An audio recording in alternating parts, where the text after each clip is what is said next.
Football's right around the corner. Get in on the action with DraftKings Sportsbook, an official sports betting partner of the NFL. And with NFL returning, DraftKings is giving new customers $200 in free bets instantly when you bet $1 or more on any football game. Listen up, because you don't want to miss this. Head to the DraftKings Sportsbook app now and place a bet of $1 or more on any Week 1 game to receive $200 in free bets instantly. If Sportsbook is not yet available in your state, DraftKings still has huge cash prizes up for grabs all season long with their daily fantasy contest. And for Week 1, DraftKings is giving all new customers a free shot at $1 million top prize. Nothing adds to the excitement of watching a game quite like having a free shot at $1 million top prize. Download the DraftKings Sports app now. Use promo code THPN to receive $200 in free bets when you place a $1 bet on any football game and get a free shot at $1 million top prize with your first deposit. That's promo code THPN for a limited time only at DraftKings Sportsbook, an official sporting partner of the NFL. Must be 21 or older, New Jersey, Indiana, or Pennsylvania only. New customers only. Minimum $5 deposit and $1 wager required. One per customer. Restrictions apply. See DraftKings.com/sportsbook for details. Gambling problem? Call 1-800-GAMBLER or in Indiana, 1-800-9-WITH-IT. I thought like 151st was bad, but 151th? So stupid. That was 10 months ago.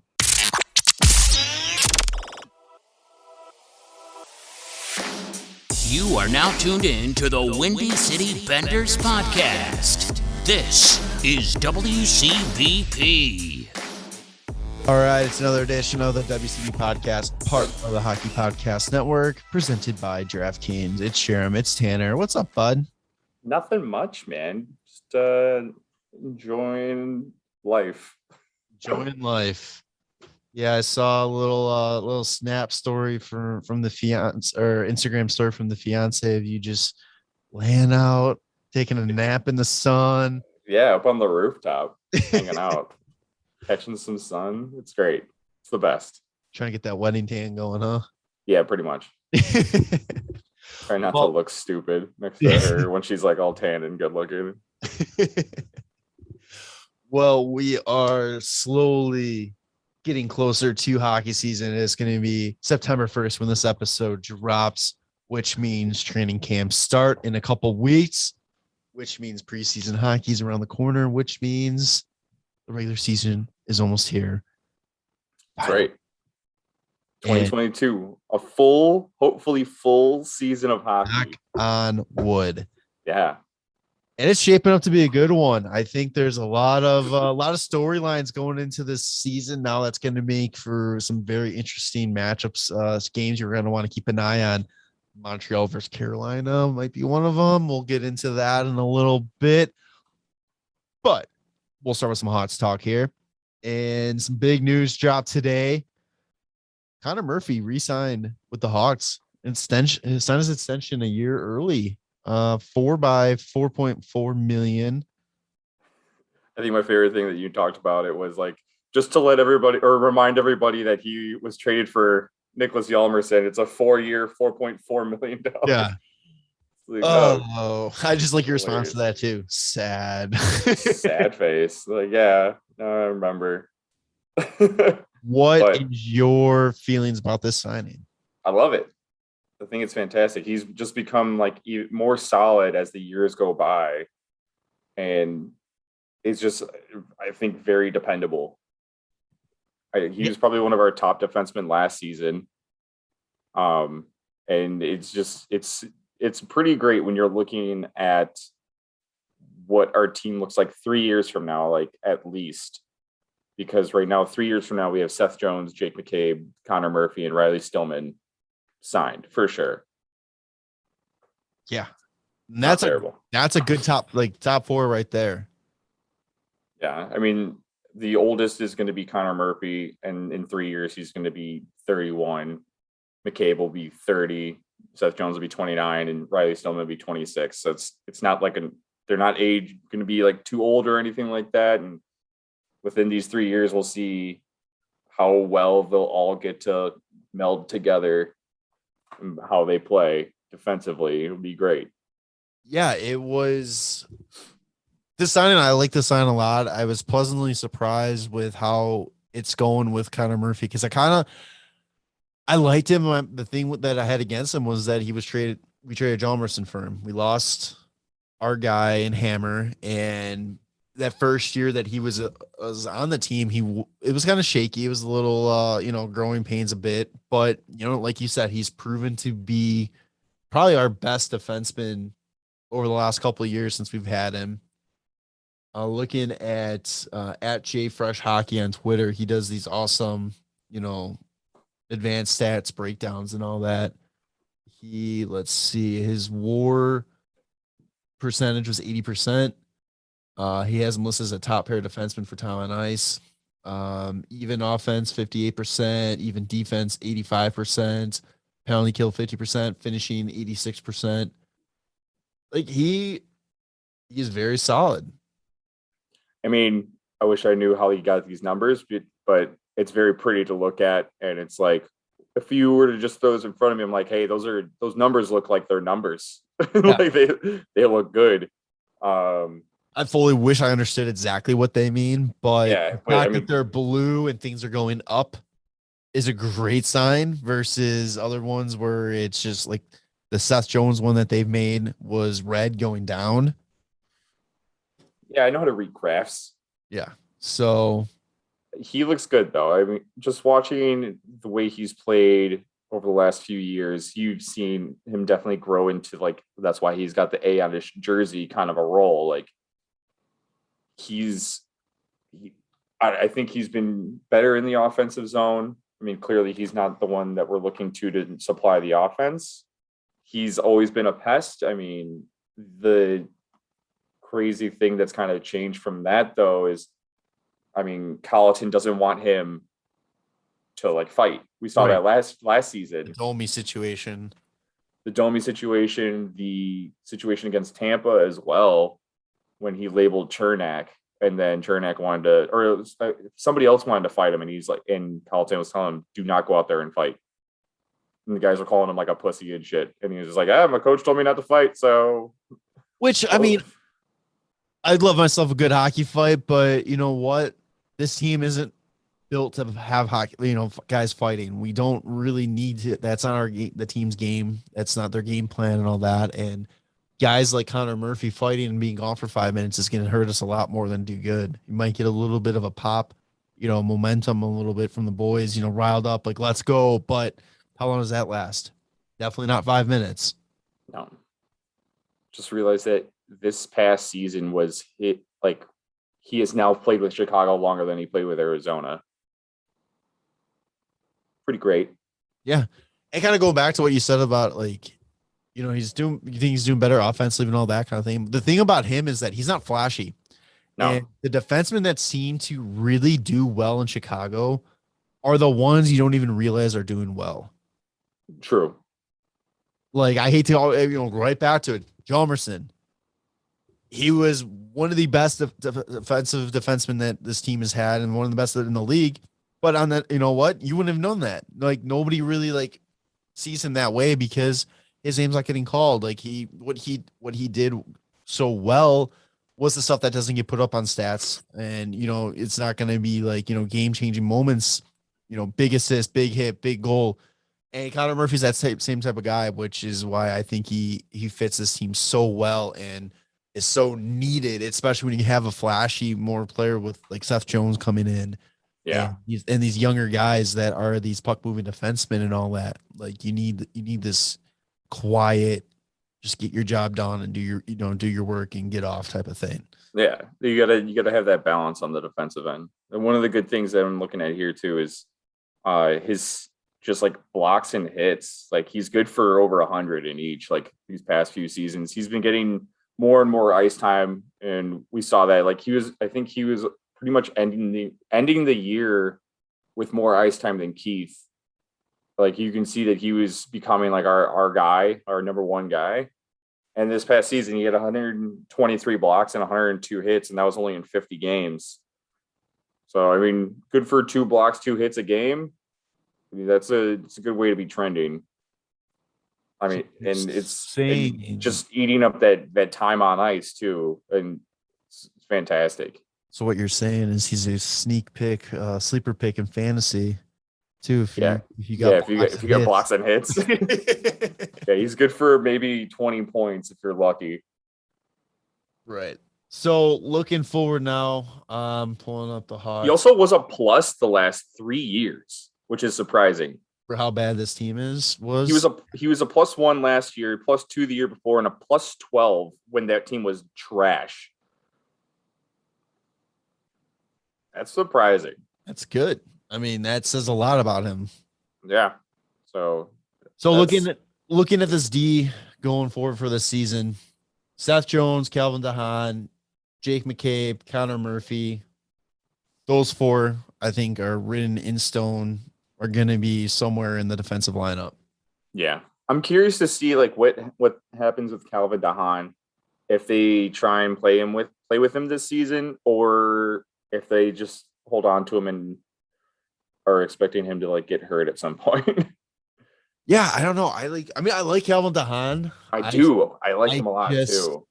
I feel like he's one of those guys that's just kind of losing. He's going to get lost in the shuffle with who we brought in, who we have coming up. Right.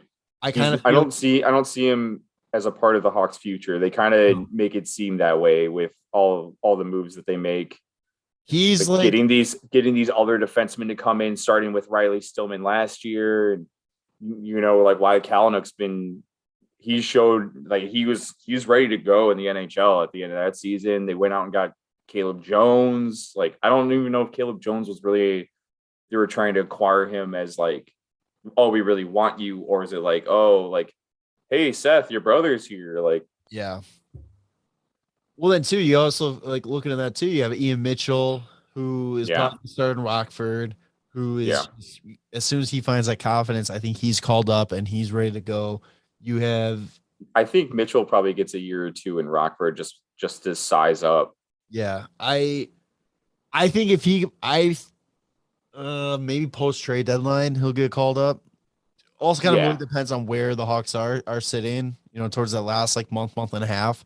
I think maybe he gets called up. I think you also are going to see Beaudin get a couple looks. I like Beaudin. I think he's going to end up being a solid defenseman, and the Hawks look like they're taking their time with him, which I think is good. Then also, are we going to see Alex Regula? And we're going to see like what he can offer. Maybe he'll be those guys. I think you're going to see a ton of playing in the preseason. Chad Chris, classic. Yeah, him too. I think those guys are going to be getting a lot of playing time during the preseason to just kind of, prove it. Be like, you know what? We have you down in Rockford, but you know what? If you can change our mind, we're giving you every shot to possibly do that. There's two spots available. And I think it's going to go to who wants it the most. I don't really see it as 2 spots available though. Like your top 4 is going to be like Seth Jones, Jake McCabe, Connor Murphy, and either Calvin DeHaan or Riley Stillman. Yeah. And then I think Kalynuk is good for 5. And then it's one of those other 2, Calvin DeHaan or Riley Stillman, or Caleb Jones. You basically are carrying 7 defensemen right there. So the 6th and 7th defenseman is probably up for grabs. Yeah, but I think it's I don't know. I think that it's whoever is like next in line is up for grabs, because 6 and 7 I think is up in the air between Caleb Jones and like Riley Stillman and Calvin DeHaan. It's just like 6, 7 or 5, 6, 7. 5, 6, 7 between those 3 players. I don't think Caleb Jones is a slam dunk. No, I don't either. As much as people are trying to like make him seem like that, I don't think there's going to be any hesitation to send him down to Rockford. He's not that old though, too, which is why 24. I wouldn't be upset about it. He's the same age as Wyatt Kalynuk, and he's a year older than Riley Stillman. That's insane to me. I didn't realize Stillman was only 20 on here. Yeah.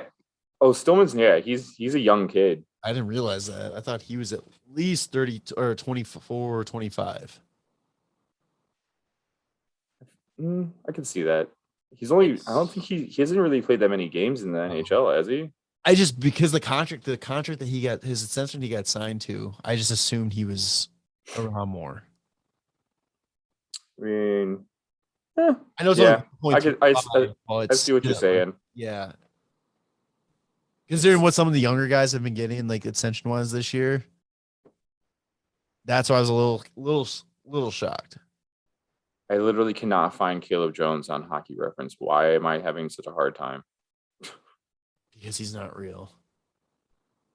Oh, it's because it's going off of last season. It's not like current rosters.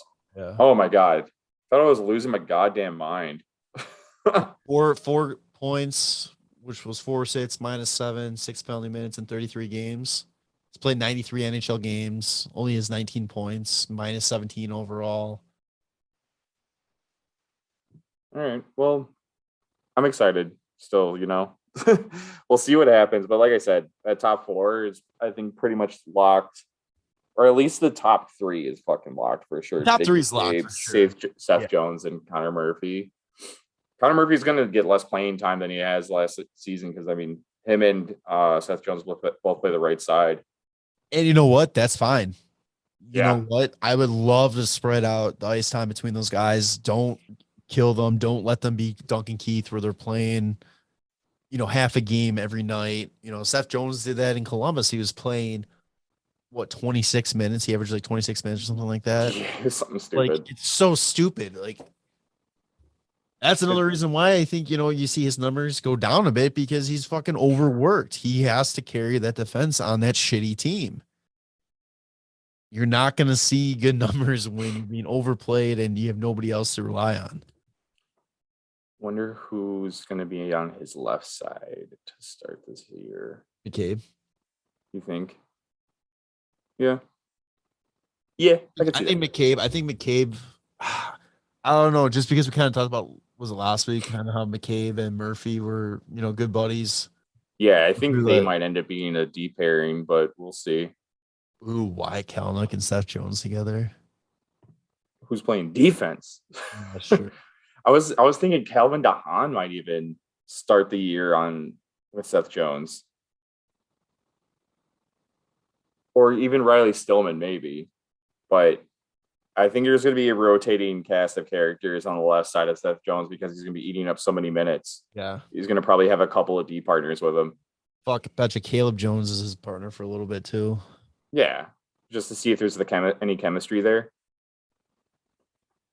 I mean, it's his brother. Why wouldn't there be? Right. Yeah. I don't know, it's crazy to me that over the past 3 years, since the Hawks got swept by Nashville, what was that, 3-4 years ago now? I don't even know what you're talking about. That never happened. We were talking about how bad our D was, and our D was our Achilles heel. And now our D, it was going to be one of our stronger points. I mean, it's stronger than it has been. Yeah. And which is great. No question. Like, the fact that the only questions I'm seeing right now with our D is who's going to play with who, or who's going to, that's who's playing with Seth Jones. I honestly think of McCabe and Murphy second line. It sounds really fucking good. I really love that. But yeah, I can also see. I threw that out there, and now I kind of sold myself on it. Right. Like they both have a decent enough two-way game where they're not putting up mad points, but I don't know. I feel like they both are gonna play the body, block shots. I don't know if you want to have the two of them together. Opening night, I can get behind this D. Seth Jones, Riley Stillman, Connor Murphy, Jake McCabe, Calvin Haan, Wyatt Kalynuk. Yeah. That's a stat. I would be very happy that was our sixth defenseman going into the season. Yeah. I'm excited. I'm on, out of all the defensemen, I'm really excited to see what Kalynuk does. Just builds on last year because he had a fantastic 21 games. He's And he played the later half of the season too, when the team started playing like shit, and he was looking good. Yeah. He is what I wanted Boquist to be right away, which was unfair to even put that on Boquist because of how young he was. And, Wyatt is 24, so he has a little bit more development into his game than Boquist and all that. But still, again, it's kind of what we talked about with Seth Jones. We traded those picks and all that to kind of get that step ahead of what we wanted. Well, Wyatt's a little bit older, so it's kind of like the cheat code. We got what we wanted and all there. Yeah. It's going to be so exciting. Never thought I'd be excited about defensemen. Like, I'm not a defensive player. I'm an offensive guy. So the fact that like I'm getting so excited over defense is so, oh man, it's awesome. I am so goddamn pumped. And then we got Fleury and Lankinen behind them. Oh God, what a roster bait with this. Jesus. What's the I feel like I'm trying to think of what's the trophy for the team that allows the least amount of goals. Is that the Jennings? William M. Jennings incoming. William M. Jennings incoming. Not gonna happen. No fucking way is that happening, dude. Tampa Bay still has like their entire D-course still together with Vasilevsky. Yeah, that thing Lincoln right now is plus 4,000 odds to win the Vezina. Yeah, because he's not even the starting goalie on his own team. Can you imagine? No, but I'm saying though, like, can you imagine though tossing a couple bucks on that, and he just pulls Matt Murray and just steals the job from Fleury and just goes on. We don't need. That'd be great, but like I don't want history to repeat itself that way. That would be so dirty to Marc-Andre Fleury. I think he's gonna have a great season. No, what if he takes it as a mentor role? I love it. You know what? I love playing with Lincoln, and I'm gonna sign cheap to be his backup next year. Boom. Let's go. They swap contracts. Lincoln gets a $7 million contract, and Fleury just gets $800,000 without anything being played yet. I don't know if you had this conversation yet. What would you love? What kind of contract would you love to see Fleury sign to stay with Chicago? Oh man, I don't know. Not $7 million. No, yeah, but like what's the number? What number would you like right now? Realistic, without even seeing how he plays, like a 1 year, $5 million. Okay, I can buy that, and then give Lankinen Lankinen.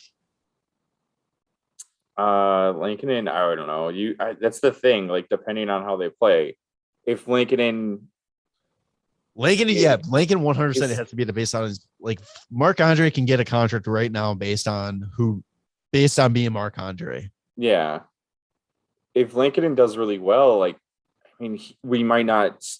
It would be sorry, we can't pay Fleury because money's going to Lankinen, right? Which that should be. Yeah, exactly. So ideally, that's what you want. If Lankinen is taking the starting role, let's say he gets the same kind of money that maybe, I don't know, $5 to $6 million, that much, then I would only really want Fleury to end up taking a $3 million deal. But I don't think he'd want to do that unless he is retiring or just is I'm just gonna, if I want to play another year, I want to stay where I'm at. And I would love to just have the Jumbo Joe treatment with Marc-Andre the rest of his career in Chicago. Yeah, that'd be great. Want to play? Here's a 1 year deal, whatever. Let's go. Hopefully he ends up liking Chicago as much as he liked Pittsburgh and Vegas, and he just doesn't want to leave, but he feels like he wants to keep playing. Speaking of this too, with the goalie situation, do they end up moving Subban at some point, or they end up moving Delia at some point? Well, we were talking about that. Yeah, we were talking about that last week.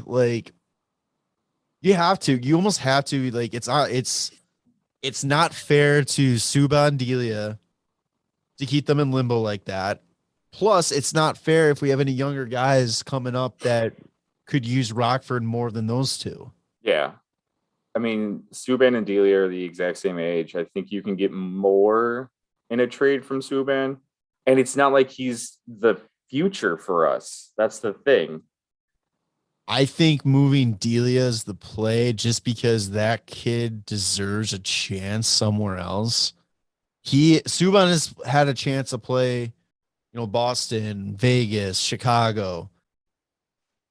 Not really as much in Boston, but he's been up with the big club and all that. Delia has played a handful of games in Chicago.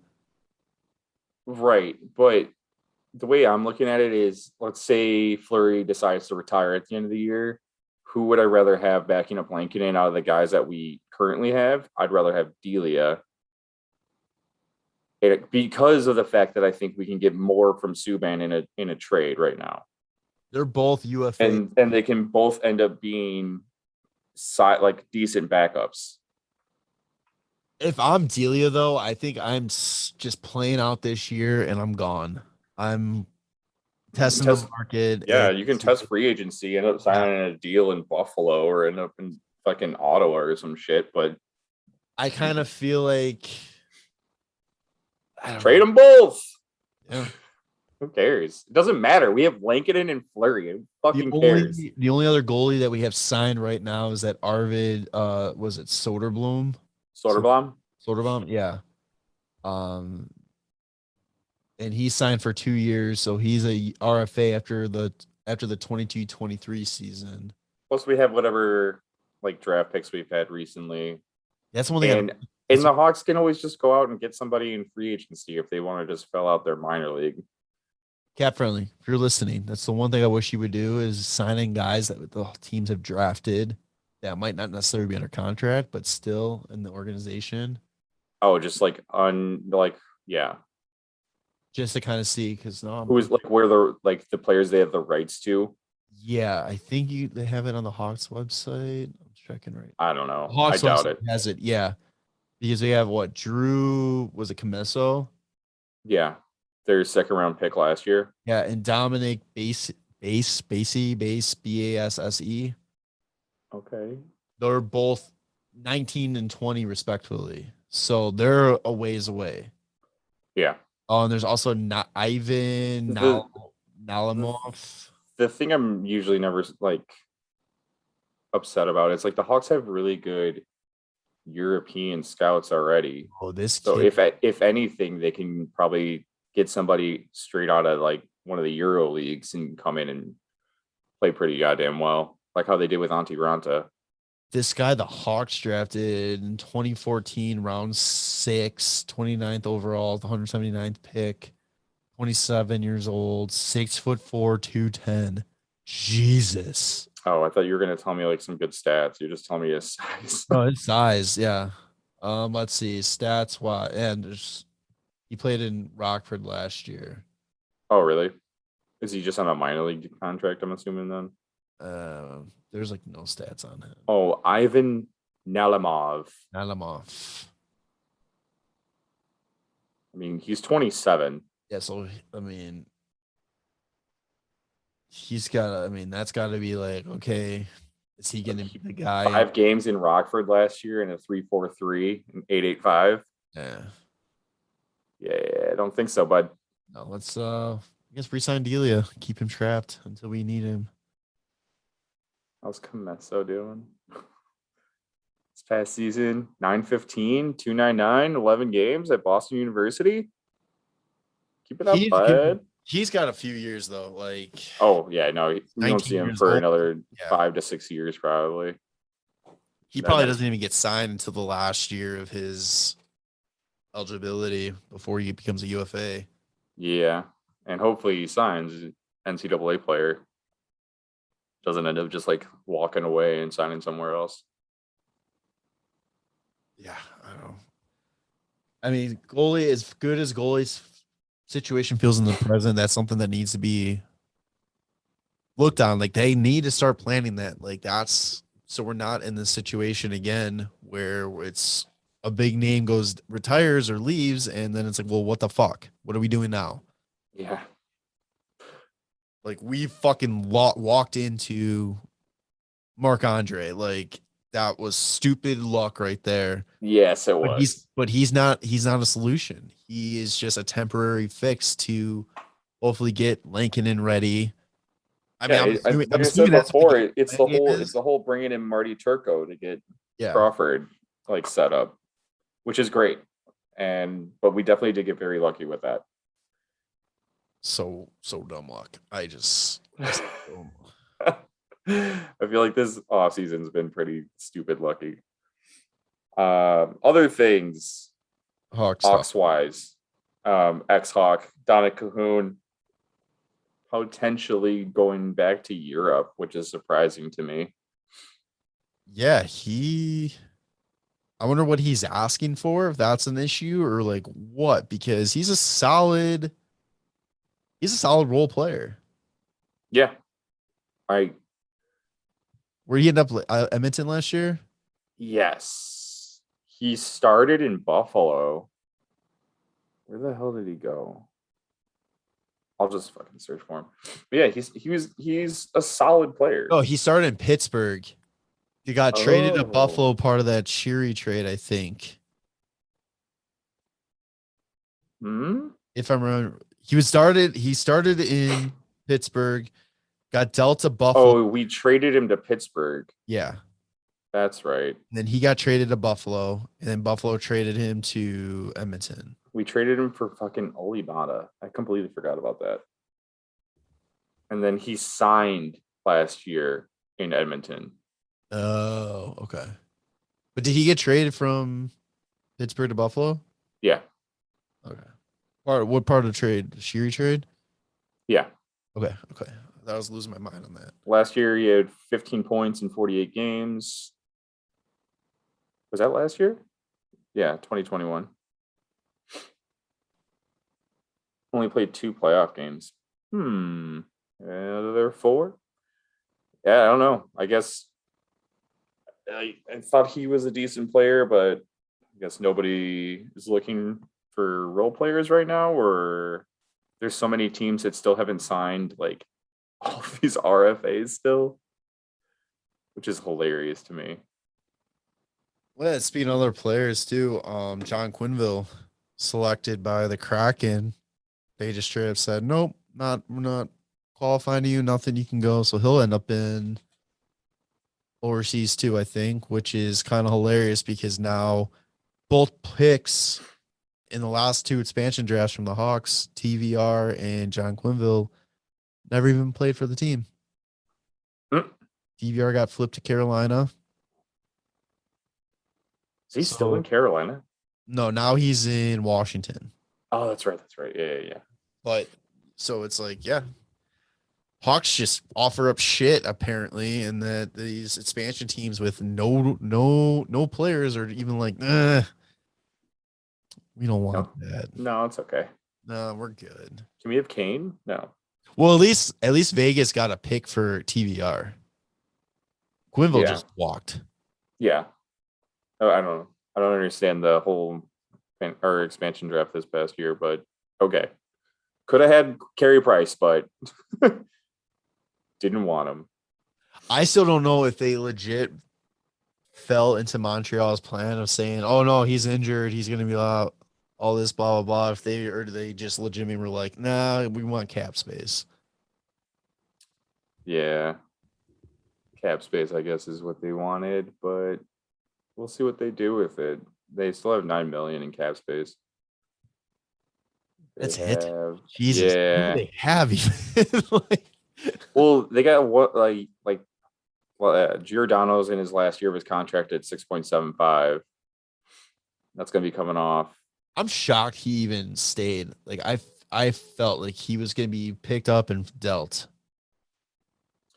Well, one of the things that they were talking about was like all the guys that were there for the expansion draft, like those were the guys that were building around for sure. Yeah, I just was surprised. Like I kind of felt like Giordano would have got like, for how long he's been in the league and all that, he would have been the guy like, hey, if you want to be here, we'll keep you. But if you wanted to move, like Calgary wasn't going to trade him, so if he's giving him up in Vegas or Seattle would have moved him. That's what I was thinking was going to happen, but they're set up for possibly moving him at the trade deadline, 50% retained for probably a decent pick or so, or some prospects. So that's not a bad idea. But I mean, this team honestly, they don't look like they're going to be terrible. And with the West is such a bad division too. It's like, yeah, after Vegas and I guess you can say Edmonton. Yeah. I don't know who else is really great. Like, who is coming up next year for free agency? Is that what they're looking at? I think they're building for when the cap is finally unfrozen. Kenny Malkin. They're just going to go sign Malkin next year. Malkin, Giroux, Kessel.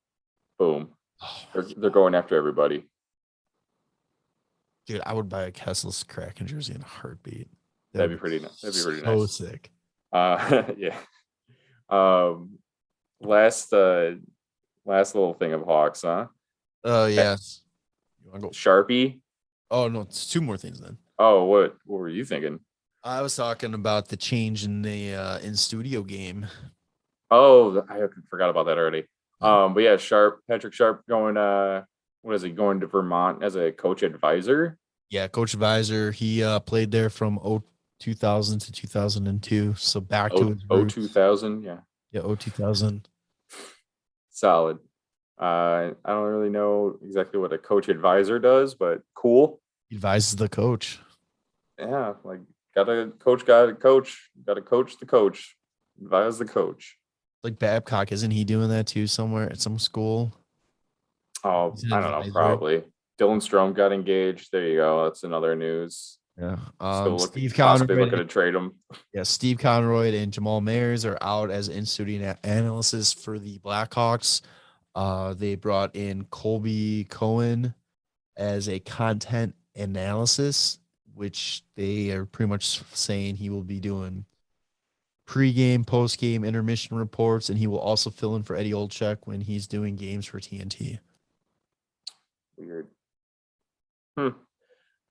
Well, like I don't know. I don't get really too attached to like everybody, That's I was attached to Foley, but like I don't know. I'm surprised though that they didn't go Foley and Enzo. I'm surprised they didn't go like Burish or like Broaden Shaw since he's technically still under contract. Like that would have been like I think a great fit. Shaw would be. I don't know if they would be able to. It seems like I just get a vibe from Shaw that like they would be like, you can't say that on TV. Shaw, you can't swear. Yeah. All right, well, let's fucking get into this now. Oh, god damn it! Like fuck. The boys look like they're fucking buzzing out there. That'd be great. I would love to get Shaw out there. That'd be fantastic. I think eventually he will move to something like that. But I think you're right. I think he's got to like train himself to. All right. I don't know. He probably isn't like that. It's just the vibe I get from him. 100% 100% has that vibe. It's great. Oh, yeah. I mean, anything else for Hawks? No, I think that about does it. But let's move into some drama. Almost.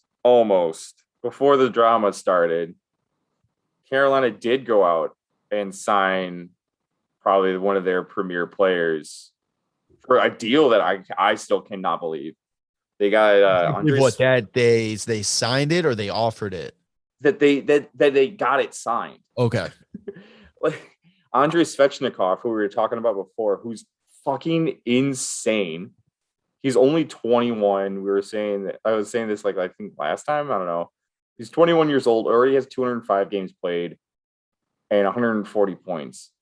And he would have more if we did not have these last two shortened seasons. He's scored 2 lacrosse goals already.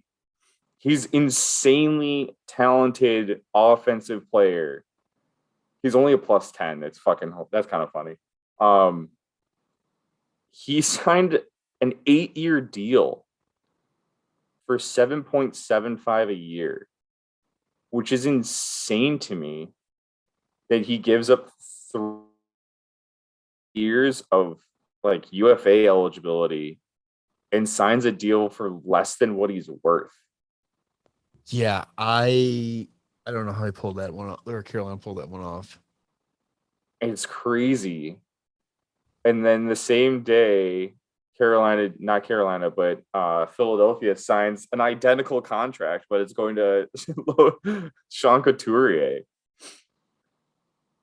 And he's a little bit older, but I mean, he's coming off of a year where he just got the, oh my God, I can't think of the trophy. The defensive forward. Selke. Selke, yeah. Just won the Selke. So I think that's a good signing, besides the fact that it's 8 years and he's already 29. That one makes more sense. Or he's going to be 29 when it kicks in. So he'll end up being 37. See, that one makes more sense. Yeah. And that's still a good deal for a solid two-way forward who puts up a good amount of, like a decent amount of points. Like he's about a point per game player, just a hair under. Selke player, like those are the kinds of guys you love to have on a team. Back to the Svechnikov. I can't say it. I can't say it. I know what I mean. But so somebody was asked, when he was asked to reflect on what his goals were for the first 3 years in the pros, he said, "I wanted to make it to the NHL and maybe score a couple of cross goals." Yeah, I love that kid. Like, he's a character. He also tried to fight Ovechkin, which is fucking hilarious. Like maybe not like at the time when he got absolutely. Well, I mean, destroyed. no, he didn't try to. I mean, he fought Ovechkin. Oh, he dropped his gloves with him. That's about it. His gloves hit the ice, then he hit the ice, and that was fucking it, man. Like, oh God, I've never seen such a solid punch. It was so fucking crazy. But it's hilarious to me that like they get this amazing deal done with Svechnikov. Like they won that deal so bad, like the team, and then they go out and they fuck with Montreal. Oh God. And sign Jesperi Kotkaniemi for 1 year, $6.1 million or $6,100,035 with a $20 signing bonus because of Sebastian Aho's number. I mean, I don't know if it's because of that. No, but it is. It? Yeah, that's what it is. $20 signing bonus because they tried to offer sheet Aho a couple of years ago. And then when they made the announcement that they signed the offer sheet, they went and they didn't miss a beat. They went quote for quote what Montreal said when Sebastian Aho signed their offer sheet. They did it in French. They changed their profile, Twitter, Instagram, whatever, their profile Twitter. on there. Yeah. Their bio. Yeah, bio to Carolina Hurricanes Hockey Club in French. Yeah. That like it's just Les Hurricanes de Carolina. Yeah. I fucking love this drama. And then what's hilarious too is that there's a beat writer for Montreal and they hold up the two headlines talking about how it was a ballsy move for Montreal. It's a big boy move that you have to make, going out for a top tier player. And then the exact same thing, called it a Bush League move by Carolina to go out and do this. Like, I absolutely fucking love all the drama happening with this. And this is why teams need to make offer sheets more often. It's fantastic. I love it. I mean, the thing that I was talking about is like they definitely overpaid. And I don't know, like with that kind of a deal as well, like I don't know if they're looking at Montreal trying to match that deal, like fucking do it, like match this fucking deal because it's terrible. It's terrible. They can't afford it. Like they would be $2 million over what they're allowed to spend with LTIR. Yeah, they would have to move somebody. I think what would have been better is if they would have gone and did it to like they had offered the contract where they had $1 in cap space left. So realistically, Montreal could match it, but it would have put them at $1 in cap space. The other thing that's funny about it too is if they did that, I mean, they still need to sign Nick Suzuki. Yeah. Is Suzuki not? Is he just? I would have. Oh, they did sign Suzuki. Never mind. Never mind. And next year they need to sign Suzuki. That's what it was. I thought he needed a deal, but that's coming up. So I would have just waited and signed Suzuki to this deal instead of Kotkaniemi. And I don't know. But what if they just Carolina just goes and just offer sheets all their RFAs from here on out and just fuck you, Montreal? The one thing that I just realized too is they just signed Svechnikov, and he's the second overall pick in the 2018 draft. And then they go out and sign Jesper Kotkaniemi, the third overall pick in the 2018 draft. Okay, Florida. Yeah, they're pulling a Florida. They're gonna trade for Brady Tkachuk, and then just I don't know, maybe go for Rasmus Dahlin and just get the top four. They have zero projected cap space. Who does Montreal? Montreal. Yeah. Jesus. Do they have to sign anyone right now or no? Just the Kotkaniemi deal? That's it. That's funny. I really don't think that they match it. There's no. You'd be an idiot to match it. And it's just crazy to me that I love the pettiness of it, but the thing that gets brought up, I think, from a few people is you give this deal to Kotkaniemi, and I know that they were trying to make a trade happen, and there's talks about that, and it's just well, if you're not going to trade him to us, we'll just fucking steal him from you. Yeah. And I honestly, because he's only 21, he has plenty of he can still be pretty fucking good. Like we said, he's a third overall pick of that season or of that draft. He's still on the smaller side, but he's not a terrible fucking player. He's shown that he can play really fucking well. It's just, I think he's got that kind of inconsistent kind of thing. But Montreal also hasn't been terribly offensive, where fuck man, Carolina is a stacked team right now. This is it's going to be a steal. Like a first and a third for a kid that's 21 years old is a steal. And I was reading too that there was talks that they may have already had conversations about what a long-term contract would be with. Yeah. And that this is just kind of one of those things to ensure that he gets on their team. Yeah. And then so the long-term, do not be surprised if he signs a long-term extension next year and it is a way lower cap hit. Yeah. I don't know exactly how it works, but it can be, I saw somewhere where it can be minimum or maximum. It can be maximum minimum amount of 85% of his deal. That is if it goes to arbitration. If they go to if it goes to arbitration, they can only offer the lowest they can go is 85%. Watch him have a sick year and lead the team in points, and then they're like, well, looks like we're just gonna have to fucking give him a 6 year, $6 million, $6.1 million. If they sign him, if they sign him long term without any arbitration or whatever, they can give him whatever they want and whatever they can be any level. But his qualifying offer will be 6-1-3-5, whatever. Yeah, that's his qualifying offer for next year. And if he goes to arbitration, it can only be 85%. Go as low as 85% of what this current hit is. Okay. You can go as high as whatever they want, but they can only go down to the 85% threshold. Cool. Well, that would be good. Either going to be the cheapest or most expensive prove it deal ever. Yeah. I like it though. I think I love how they just are fucking petty as hell, but they did it with somebody that they wanted to get, and it makes sense. It's not like they just went out and were like, we're just gonna fucking offer sheet one of your guys. They were looking to grab him already, and then it's like, all right, well, it's weird how this turned out this way, but yeah, we're gonna fucking offer sheet him.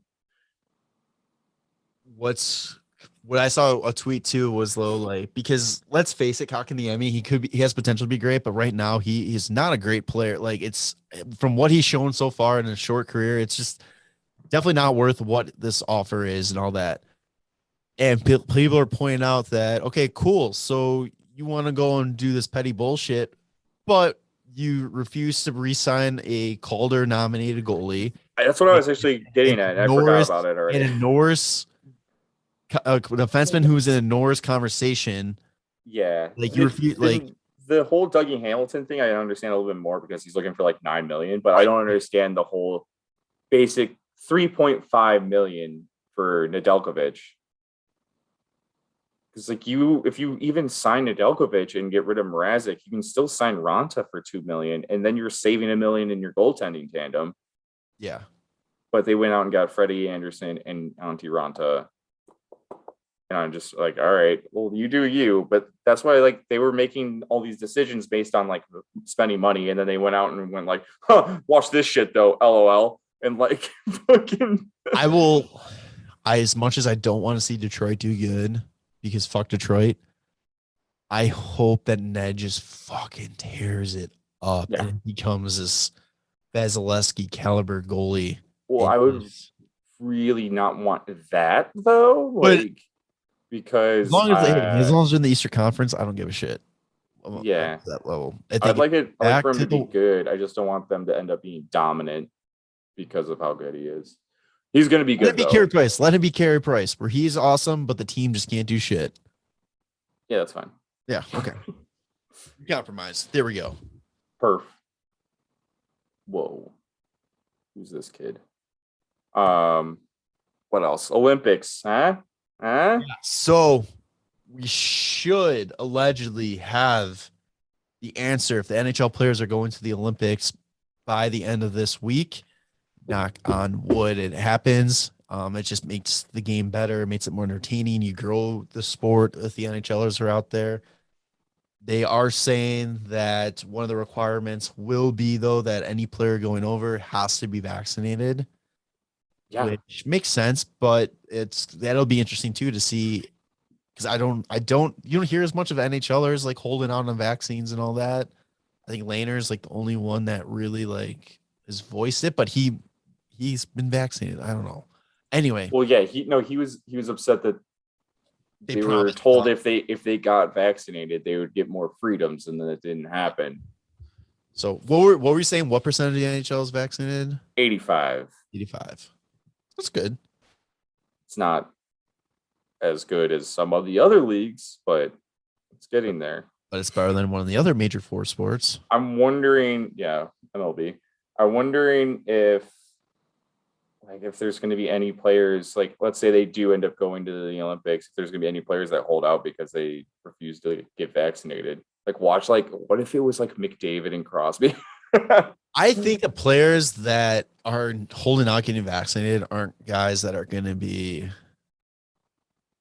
I don't know why, if that's just a stereotype for me, or like just thinking like, I just kind of feel like the top tier guys that want to be doing all this stuff are going to go out and take care of what they need to do medically and all that kind of stuff. I've seen places that apparently Seth Jones isn't.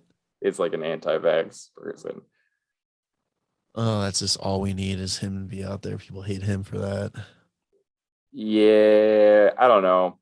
I've read it places where I don't know. I don't look too hard into it, and if it's true, that sucks. I don't know. Get your head out of your ass. But I'd like to see all of the best players playing the goddamn Olympics. It's honestly just DeBrincat and Kaner being Captain America is gonna be sick. To see Kane and Matthews play together, and Eichel, if they allow him to get the surgery and be healthy this fucking year. Jesus. Yeah, Buffalo is still dragging their feet. Yeah, they still are refusing it. So yeah, Eichel switched fucking trade him. Agents. Yeah, they won't trade him, and they still won't let him have the surgery. So Buffalo would rather pay this guy not to play than to move him so he can get the surgery that he wants. Yeah.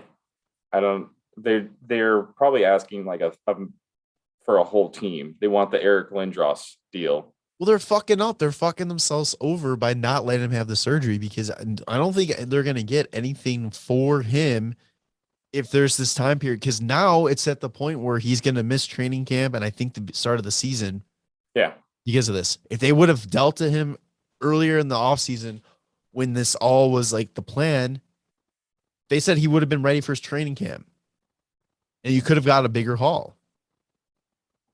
Yeah, I saw somewhere that like St. Louis was kicking tires on him, and I was no, no, just do not. And then it was like, but they're no longer interested, and I was like, oh, thank God.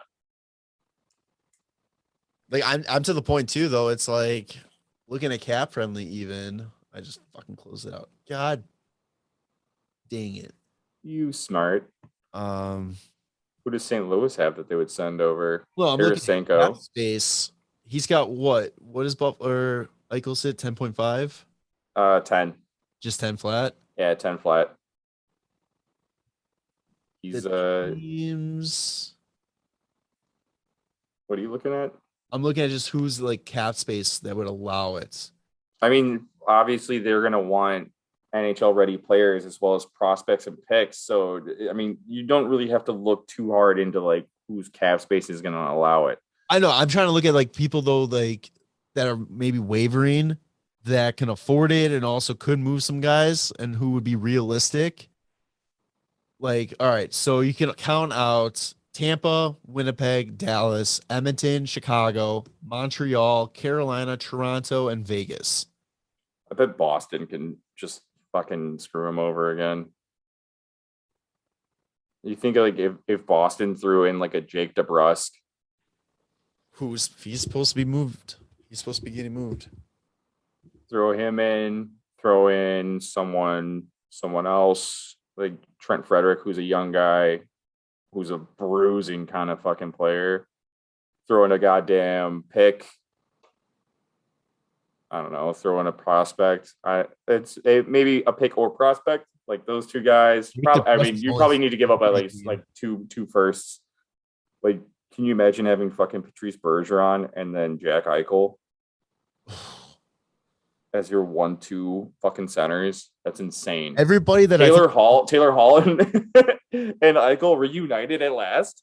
Oh my God. Everybody that I can see Boston willing to move to Buffalo, it still wouldn't make a dent in the cap. Yeah.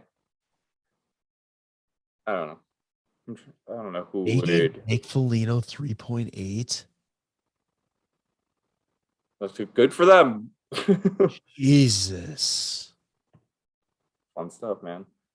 What was Pittsburgh? Just recent? Pittsburgh, the Flyers, Washington, I think would be out. Florida, I think would be out. I would love to see like the Wild fucking do something, but they still got to sign Kaprizov. And they're fucked in next year or 2 years from now? The next 3 years after this year. They have 13 million and 15 million tied up in buyouts. Yeah, I think the only thing I can see with Minnesota going all in for the next 2 years and then having to do like their rebuild once that cap hit hits. Yeah. Rent Eichel. It would have to be like this year. Rent Eichel for 2 years. I don't think you would get him for 2 years because it's this season that they end up like they have $5 million tied up in buyouts right now, and then they're screwed for the next 3 years after that. Oh yeah, 12 million, 14. It's 12.7 million and 14.7. So it's almost $1 million more than what you said. It's almost 13 and 15 million. Yeah, I don't think they're going to be going after any Jack Eichels. Plus, like I just saw, I opened up Instagram and they're in talks with Kirill Kaprizov they've compromised on term pretty much at 5 years. Money's pretty close to like $9 million. Okay, there goes Eichel. Yeah, I don't think so. I don't think that's what I'm saying. Like I don't see a team that Eichel would want to go to Like, I don't see a realistic landing spot for him unless he wants to go. But he also is a big USA hockey guy, so I can't see him wanting to go to any of the Canadian teams. Rangers. The Rangers are always rumored with him, but again, I would love if he went to the Rangers. That'd be amazing. But who would they? I don't know who. that's what I'm saying. Like, who would they give up that make the cap work? I mean, they do have eight. You million, flip Zibanejad. Almost 9 million in cap space. So that's a less that you would have to move. If you're Buffalo and you are trading Jack Eichel, do you realistically ask for Kakko or Lafreniere? Oh, I think you give up Lafreniere in a heartbeat.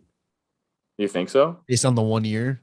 I mean, if you're gonna make unrealistic demands like that, I think Kakko's kind of proven himself a little bit. Lafreniere just was a total bust in his rookie year. You get Georgiev,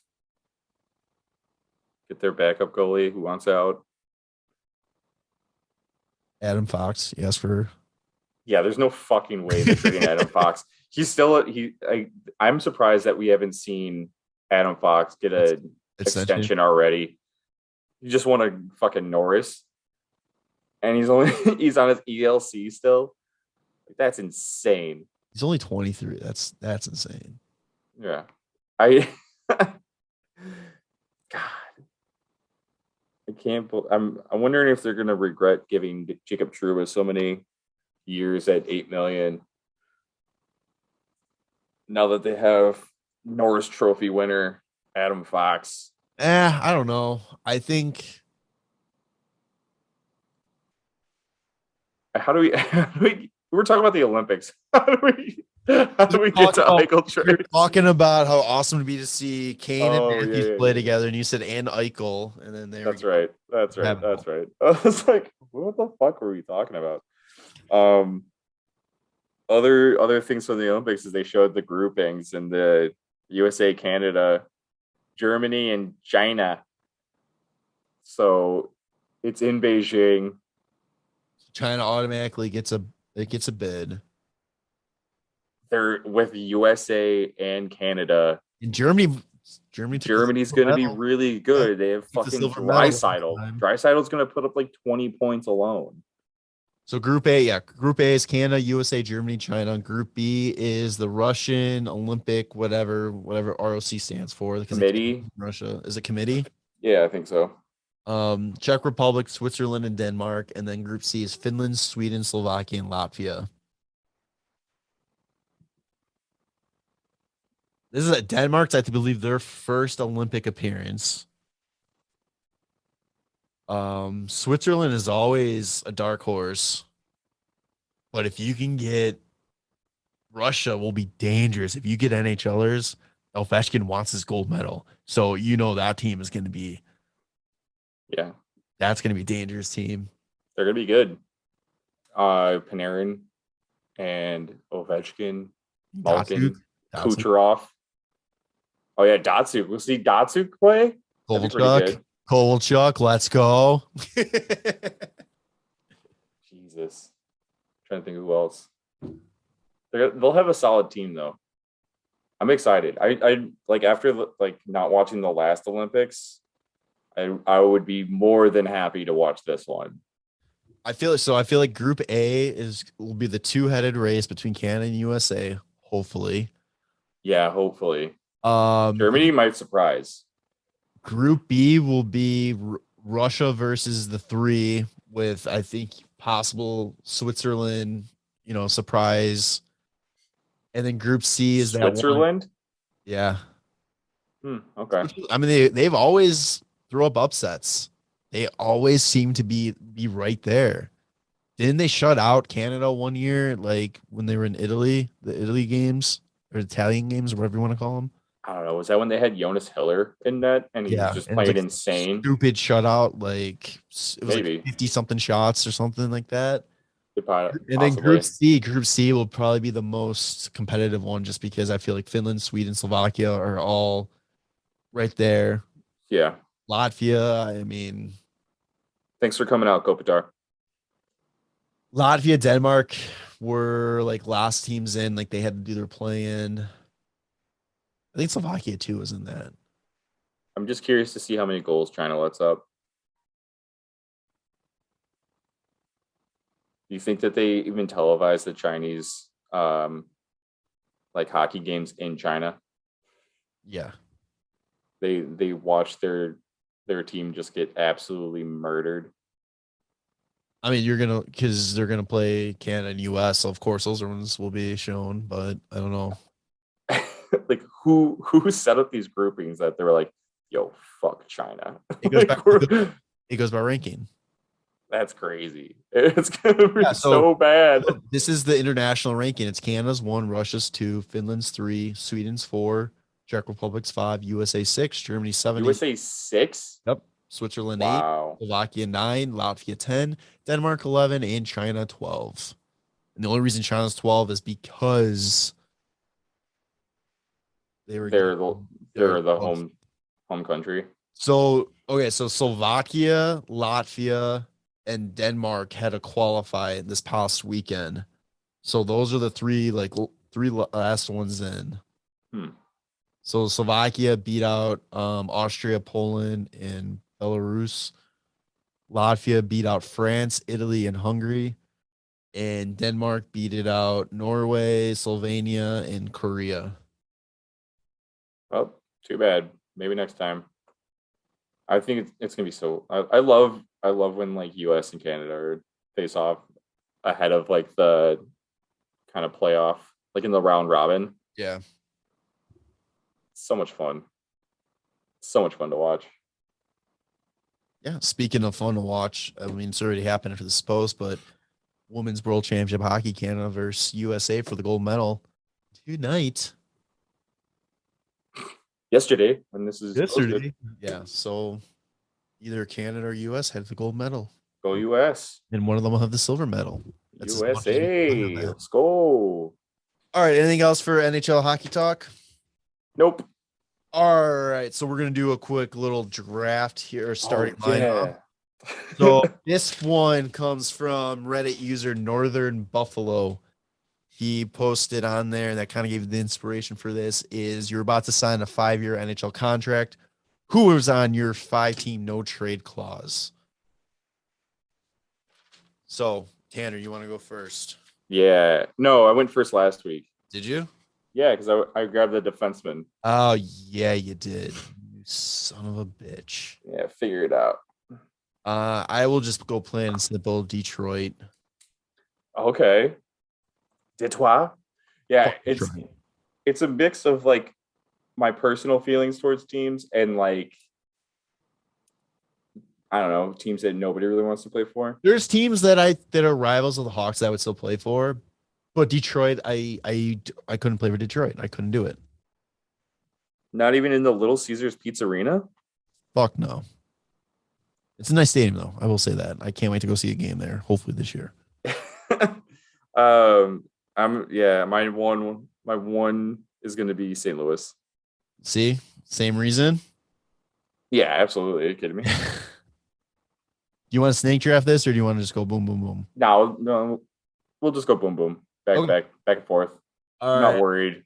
I will take. I'm sticking out east. Buffalo. Ooh, I'd get traded to Buffalo. I'd be fine with that.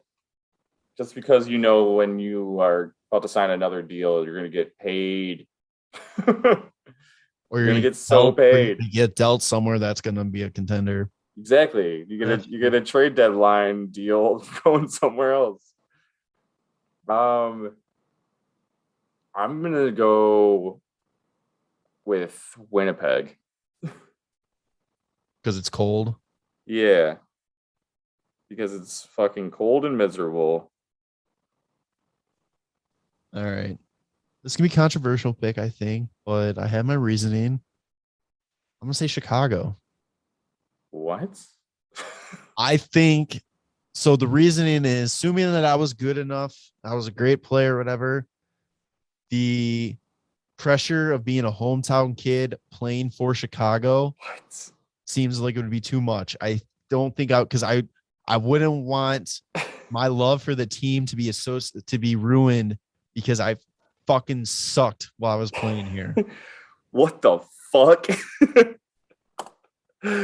Oh man, I'm surprised you went with that number 3 because like I would have never taken that anyway. You could have held on to that forever. Oh Jesus! All right, now I gotta. This is fucking weird. Number 3, Minnesota. You just know you're never gonna win anything.